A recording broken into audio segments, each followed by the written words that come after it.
Welcome to our lesson on body orientation. Remember to subscribe to our YouTube channel so that you always have our videos whenever they are released.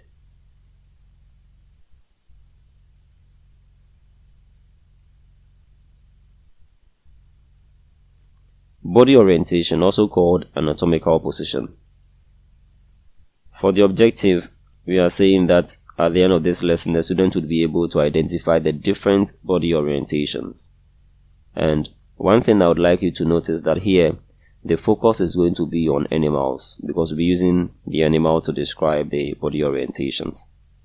As far as this topic is concerned, it is very important for you to know the meaning of these words: front, rear or hind, back, side, underside. So if you're not familiar with any of these words, remember to look them up before you continue with us on this lesson. Body orientation.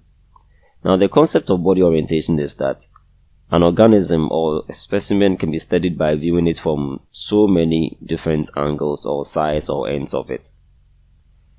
For example, as I said, in the studying of an animal, you can choose to position the animal such that you view it from its head, or you can view the animal from its tail or from its belly region.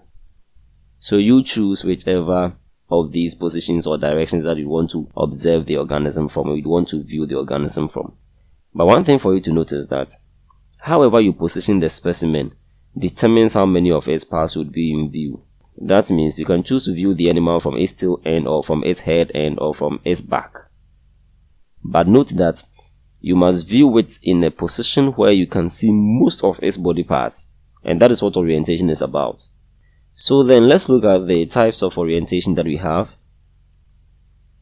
We have anterior. So the more biological term to use is anterior.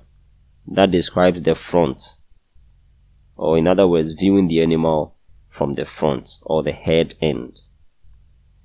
Then we have posterior. That is the rear or the hind or the tail end.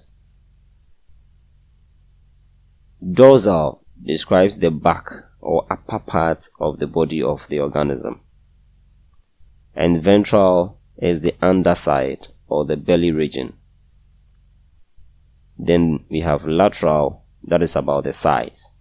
So whether the left side or the right side of the body of the animal.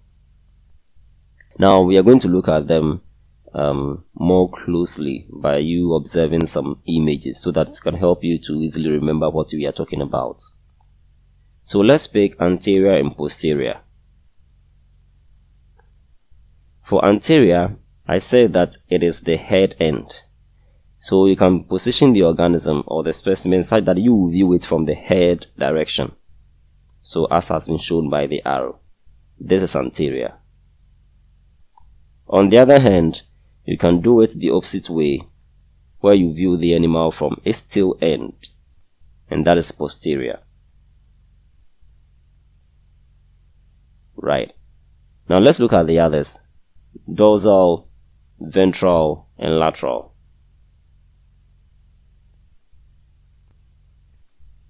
Dorsal is the back of the animal, so like this. So you may decide to view the animal from its back, or you can go the ventral way, where you view the animal from its underside or belly region. Finally, you can choose to observe the animal from the side, and that is lateral.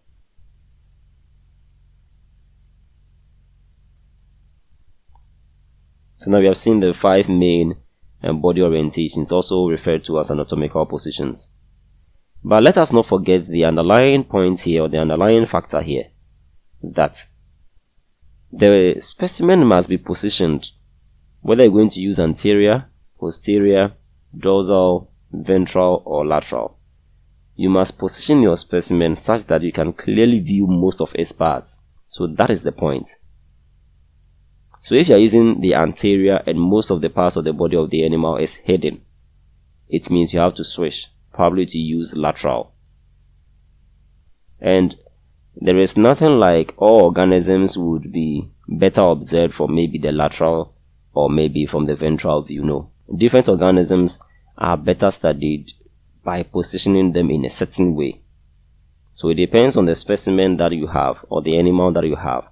That will determine whether dorsal will be the best, or ventral will be best, or lateral will be best. But don't forget that the whole point is that you must position the specimen in a way that you can clearly view most of its parts. So let's try this simple exercise on the next slide. Here we are saying that which of these orientations or anatomical positions is best for observation of the specimen. So let's look at A, B, and C. Which one would you choose?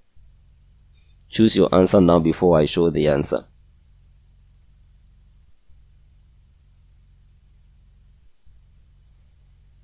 Yes, the answer is B.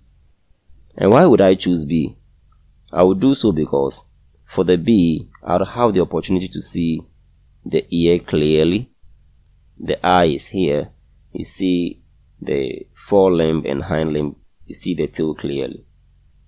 For A, you can see the forelimbs and hind limbs, but the ears are not showing well. And here too, you have the opportunity to see the ear, although not so well, because the pinna is actually hidden, the inside of it is hidden. And you don't even clearly see the forelimbs and then the hind limbs. So the best orientation for an organism like this is the lateral view. Right. So that is what we have for this lesson. I know that it's very simple and very interesting to learn. Okay, so we have looked at body orientations. We have talked about the anterior view, the posterior view, the dorsal view, the lateral view, and the ventral view. And just as we do, we are going to end with this question. List 5 body orientations and describe each of them. It's very simple. Okay. Another important concept that we have to look at, which is also needed as far as developing your basic skills in biology is concerned, is symmetry. So in the next lesson, we are going to look at symmetry. But don't forget to subscribe to our YouTube channel. See you in the next lesson.